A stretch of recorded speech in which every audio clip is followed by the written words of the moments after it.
So in my work and in my life, I've always been interested in finding some synchronicity between the things that I love to do.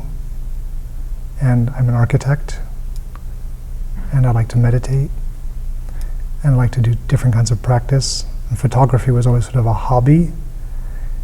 So these workshops have really helped me to integrate and synchronize the work I do here with the way I look at my other work. It feels like one continuum. Part of that has to do with being slowed down, checking in with what's habitual and what's fresh. And actually I've experienced a lot of joy doing this, which happens when I draw, which happens when I create something, a physical thing out of my drawing, when I write something that I love. So that sense of sort of continuity between this and the rest of my life is what I love about this.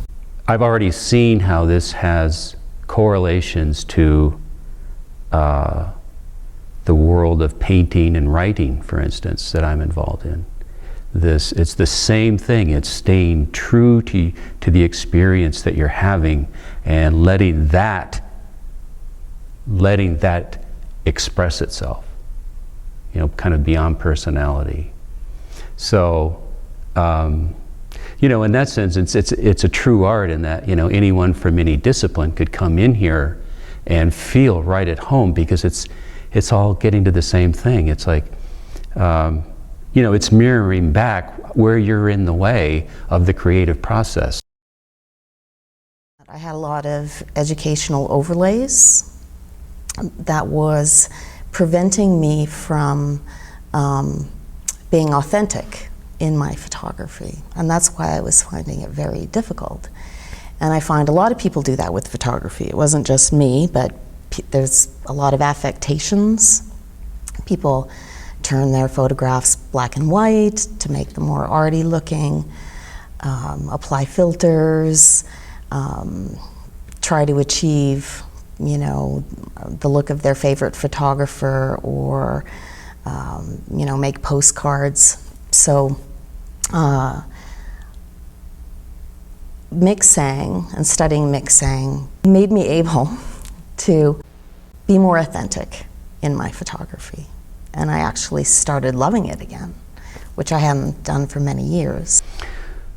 Well, number one, I think you become aware of how you overlay onto the world your concepts, all your tremendous catalog of knowledge and labels, and you begin to, it ties up with this thing we talked about with being receptive, of being open, and beginning to take in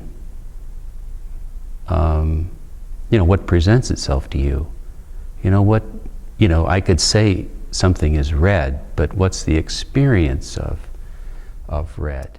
One of the things that I feel is the most important thing about Miksang and the things I've learned here is just an appreciation to slow down. Sometimes we lead busy lives and we're just too much in a rush to really stop and notice things. And the idea of slowing down can be so restful. Just to slow down physically, slow down mentally, it's so restful to me. That's one of the things that I've appreciated about this practice.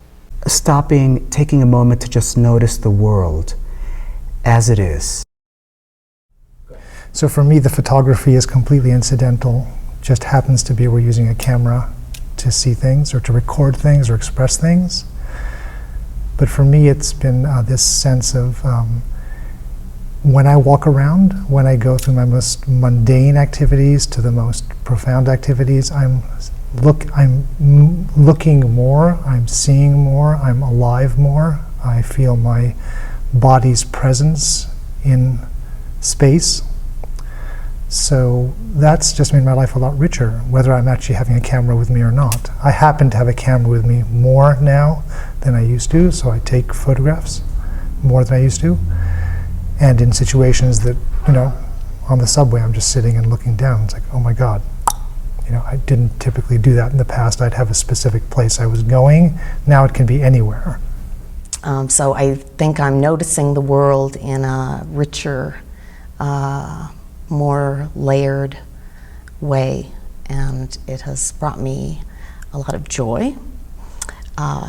It's also a lot of fun, and it's very playful in terms of, you know, just walking and just looking at the world. Yeah, I think it's this being open to experiencing, you know, moment to moment, that you know, your workshop engenders. The way that I look at the world has changed. I mean, I definitely stop, and you could say I stop and smell the roses, of course not physically smelling them, but with my eyes.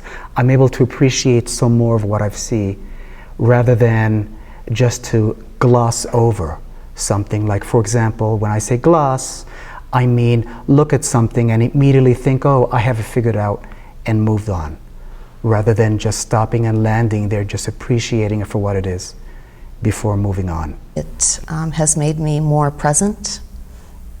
My friends will often say when they look at my photographs, or I'm out with them and I'm taking photographs, they say, how did you even see that? I walk by that every day and never notice it. What I've appreciated so much about Miksang is just this introduction to the entire world that surrounds me that I hadn't seen before. And I can imagine that sounds a little crazy, but we're all generally fixated on what's beautiful, what's interesting, what's all that, but the world is so big. And that to me is one of the best lessons that, that one could learn from Miksang. It's this seamless quality of the seeing and the photography being woven into every day. So no matter where I am, lying in bed, at the beach, with Hope, alone, with 1,000 people, I can use my eyes to sort of see and feel the world. And that feels new, fresher, and more present than I was before.